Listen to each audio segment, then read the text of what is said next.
غسان کے بادشاہ نے اسلام قبول کر لیا، اور اسلام قبول کرتے ہی وہ آئے حج کرنے۔ حج کے بعد فارغ ہوئے تو ایک نفلی طواف کر رہا تھا غسان کا بادشاہ، شاہ غسان۔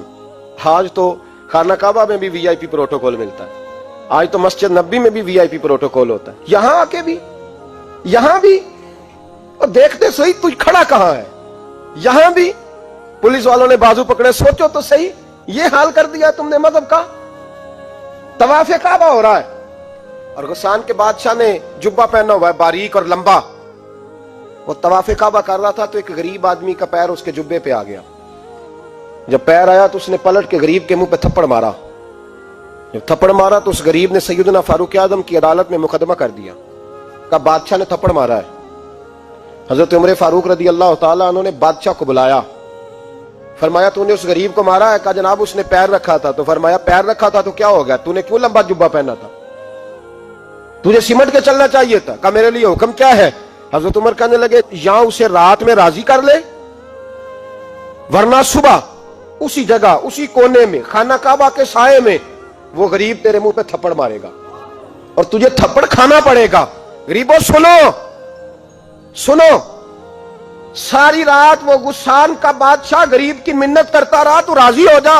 غریبوں تم سے شکوہ ہے، تم 2-4 لاکھ پہ راضی ہو جاتے ہو، غریبوں تم سے شکوہ ہے، تم انصاف ہونے نہیں دیتے، غریبوں تم تھوڑی تھوڑی بات پہ مطمئن ہو جاتے ہو، تھوڑی تھوڑی بات۔ جتنے غریب تن ہیں لباسوں سے دور دور، اتنی ہی چادریں میں مزاروں سے چھین لوں، اور جتنے غریب گھر ہیں اجالوں سے دور دور، اتنی ہی روشنی میں ستاروں سے چھین لوں۔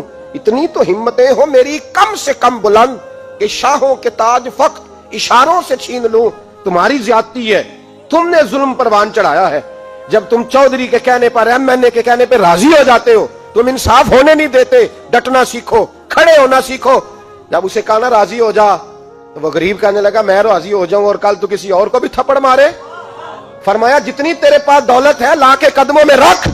ہم دولتوں کی پرواہ اس لیے نہیں کرتے کہ ہم نے محمد عربی کا چہرہ دیکھا ہوا ہے، اب میری نگاہوں میں جچتا نہیں کوئی، اس لیے کہ جیسے میرے محبوب ہیں ویسا نہیں۔ تم اثر لینا چھوڑ دو، تم اثر بڑا لیتے ہو، ہاں تمہارے اوپر چیزیں اثر انداز ہوتی ہیں، اس لیے انصاف نہیں ہوتا۔ ڈٹنا سیکھو، کھڑے ہونا سیکھو۔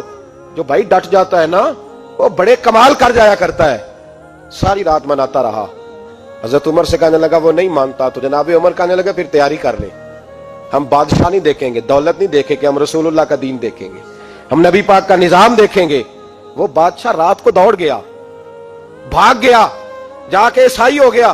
لوگوں نے کہا اتنا قیمتی آدمی عمر نے ضائع کر دیا۔ فرمایا چپ کرو، میں نے کوئی چیز ضائع نہیں کی، میں نے تو اپنے رسول کا دین بچا لیا ہے، کوئی شے ضائع نہیں ہوئی۔ عدل جب تک میں پھر کہوں گا اس عدل کے نقصان میں ہر آدمی برابر کا شریک ہے۔ ہم عدل ہونے نہیں دیتے، ہم عدل قائم نہیں کرتے، ہمارا تقاضا ہی نہیں کہ عدل ہو، ہم اپنے آپ کو عدل کے لیے پیش ہی نہیں کرتے، مزاج ہی نہیں۔